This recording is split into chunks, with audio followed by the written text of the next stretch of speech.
record, you never know where the conversation's gonna go. It's totally Patrick, yeah. Talking about nothing and everything, oh. Welcome to the Totally Patrick Podcast, Season 2. We are back in action. On today's episode, we are going to be discussing a ghostly urban legend called the Faces of Belmez. Now I'm going to be reading you an article that I found on the internet that breaks down a little bit of the story more in detail. Let's read it together, shall we? This paranormal phenomenon began in August 1971. Maria Gomez noticed a stain forming on her concrete kitchen floor, which later seemed to turn into a disturbing face. But not only that, the stain appeared to have moved positions. Maria tried to scrub the face away, but nothing worked. Her husband and son destroyed the stain with a pickaxe and re-cemented the floor. Unfortunately, they had a little surprise waiting for them when they got back home. The face reappeared a week later, alongside others. The rumor spread quickly and everyone talked about the House of Faces, which drew a lot of visitors to the house. Everybody wanted to see this unexplained phenomenon for themselves. Experts from the world of parapsychology rushed to this place and decided to catalog the phenomenon as a great mystery. They even recorded audio in the house. And according to the local legend, when people excavated the floor while examining the property, they found skeletons buried below. Now, if that's not some scary shit, I don't know what is. After this discovery, a new floor was cast in concrete and everybody thought that the phenomenon had vanished for good.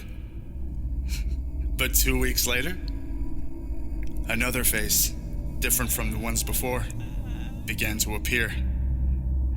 However, skeptics believe that the whole thing was a hoax.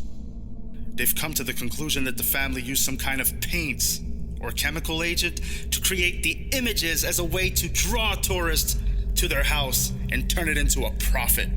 Maria Gomez died in 2004, but the strange stains, the faces, they're even more distorted and they're still growing and expanding to this day. Now, this could be an urban legend, this could be true, but if it isn't true, like, why go through all that? And I understand you want to turn your house into some type of circus where people can come visit and, make money off it, but it's just kind of strange that even after her death, these faces are still expanding and moving around the house. Like, is it because the ghosts, if they are ghosts, is it because they're angry and they want to be freed? They want their killer to be discovered? Or is it a way of saying hello? Maybe they're greeting the people who live there with them and say, like, hey, like, welcome to our home and you're welcome, and it's a way of saying hi, because sometimes I guess ghosts don't know exactly how to be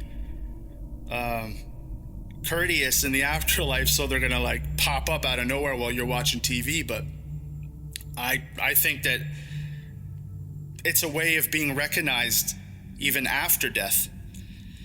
Now the first face, which is actually like the main image of this phenomenon, you can look it up on the internet. If you type in the Faces of Belmez, you'll see a woman's face, and this woman literally looks like she's smiling a little bit.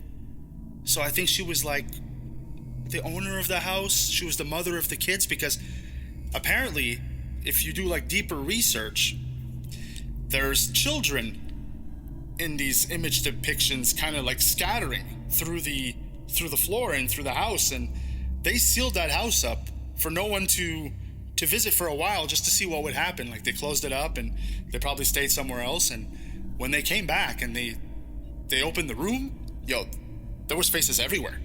It wasn't just one, and it was children. The faces got bigger and stretched like so much longer across, so it's like just one big face with a bunch of others, almost like they didn't want to be forgotten. It's like, we'll live with you and we'll appear in moderation, But don't try and destroy us because we were here first and we want to be remembered for what happened to us. Probably a crazy husband. Because obviously when they found the bones beneath the surface, obviously it was murder, right? What else could it have been?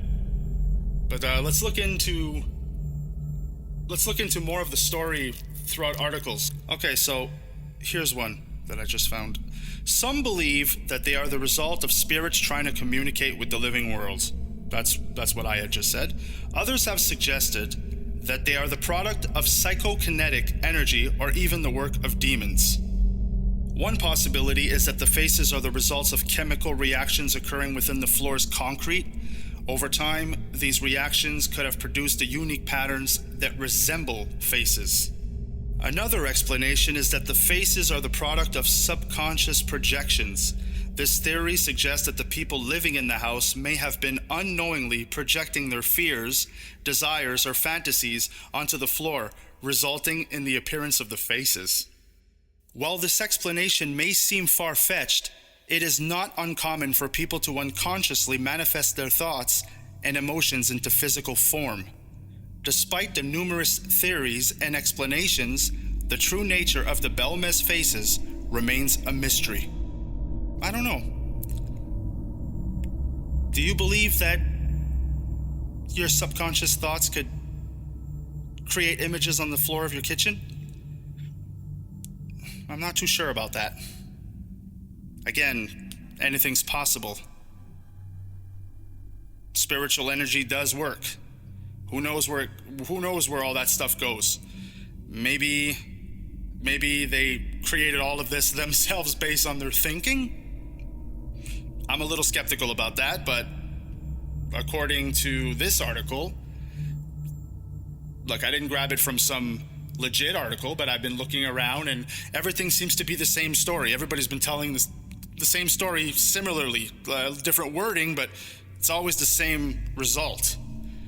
If you guys can find an article that digs deeper into that story, I would love to hear it, but let's take a look at some other things, shall we? Multiple scientific teams attempted to analyze the faces, although results varied widely. Researchers from the Spanish National Research Council and several universities conducted chemical and microscopic tests on samples taken from the images. Some reports noticed the presence of pigment that could not have been artificially applied. Other investigations concluded that there was no clear evidence of paint or dye.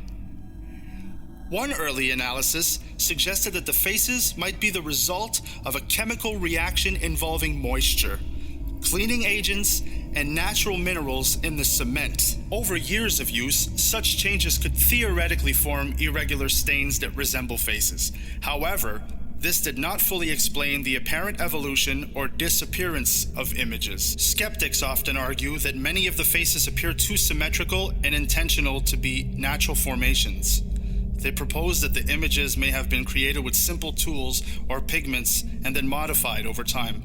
Despite these claims, there are never been direct proof that any person intentionally produced these faces. Although, supporters of the phenomenal theory point out that the phenomena continued long after the scientific scrutiny increased. They emphasize the lack of a confessed hoax and the extensive witnessing by independent observers. So, nobody can prove it. It is still a mystery, and it remains a creepy urban legend to this day. Thank you for listening. I will see you on next episode. In the meantime, keep it classy, planet Earth.